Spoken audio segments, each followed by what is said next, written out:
According to the Huffington Post, community coordinator Frankie Redden, between 2003 and 2009, the city of Boston experienced over a 50% spike in crime rates on Halloween.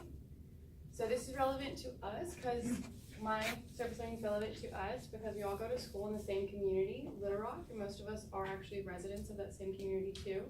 And I performed my service learning at the Little Rock Zoo. And that's the closest one for over 75 miles. So even if you're not in the community, it's still the zoo that you get to experience animals at. I'm Natalie Thorsby, an applied communications student at Euler.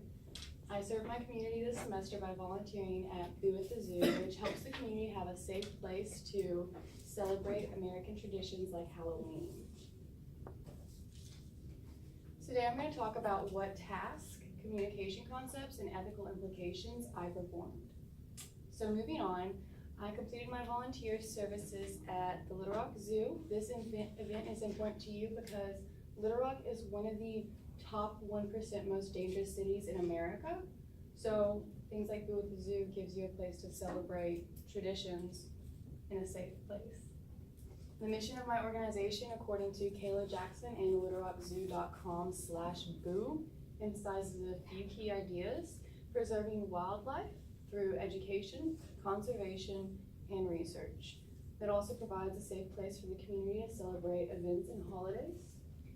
This organization also creates an engaging experience that inspires the community. I mostly worked with 4 other volunteers. 3 of them were minors and 1 was an elderly woman.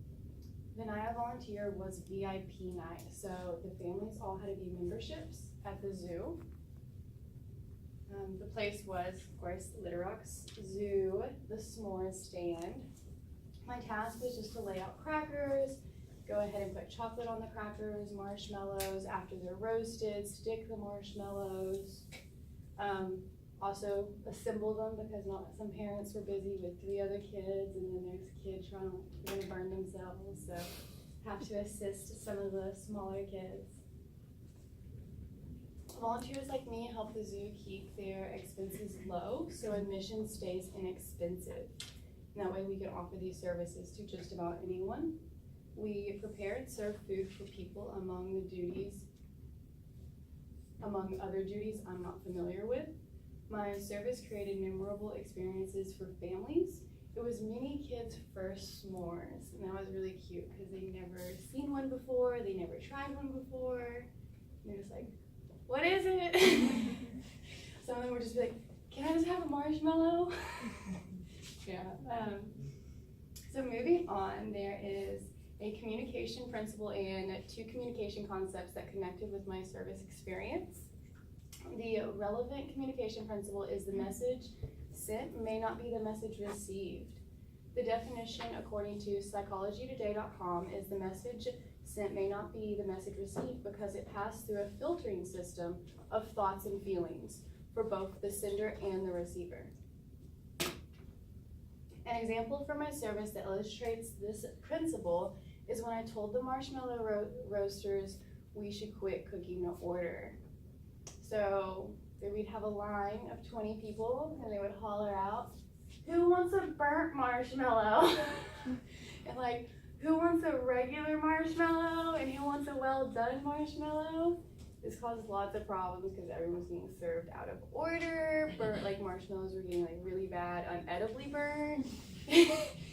Or they were not done all the way, and like the chocolate didn't melt a single bit, it didn't stick to the cracker, and I would just be like, just go. But it was getting really long. We were the most busy stand. We couldn't cook to order. So my example illustrates this principle because I could hear the girls complaining, saying it doesn't take that long to ask everyone if they want burnt or regular marshmallows. They were young. The first communication concept is empathy. The definition, according to our textbook, Adler, Rodman, and Dupree, 2017, it is the ability to project into another person's point of view so as to experience the other's thoughts and feelings. An example from my service that illustrates this concept is that I didn't mention not cooking to order until the line had over 20 people.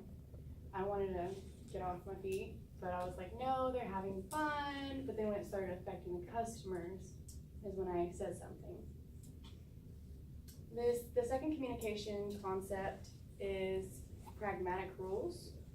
The definition, according to Adler, Rodman, and Dupree 2017, is the rules that govern how people use in everyday interaction.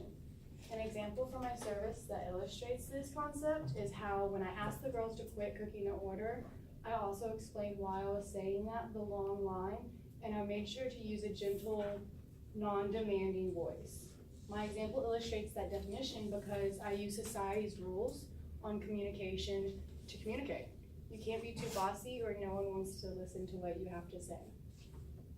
Moving on, based on my service experience, I can use communication concepts and ethical implications to improve my communication and help improve my community.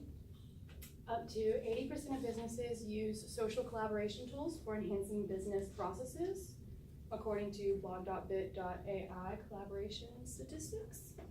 One communication concept I could use to improve my communication would be content message. The definition, according to Adler, Rodman, and Dupree 2017, is a message that communicates information about the subject being discussed. I choose this concept on my service experience because it's one of the best descriptions on how I like to communicate in general. I can use this concept to improve my communication by focusing on information important to my discussion with others. An ethical implication I use to improve my community would be fairness. The definition, according to the Euler Survival Guide, is considering all sides of a situation without showing favor to our own interest. I choose this implication on my service experience because I didn't tell the girls to stop roasting and until the line got really bad, horrendously long, and the customers were complaining. So I don't feel like that's a little fair. I wasn't just like, stop. We're carried about, my own interest of, I want to eat a s'more myself, I want to sit down, I want to use the bathroom. I can use this implication to improve my community by looking at situations unbiasedly. Moving on, I hope I made a difference this October by making food and communicating properly. And I hope I carried myself with empathy, fairness, and according to pragmatic rules. Choose treat and not trick during the holidays.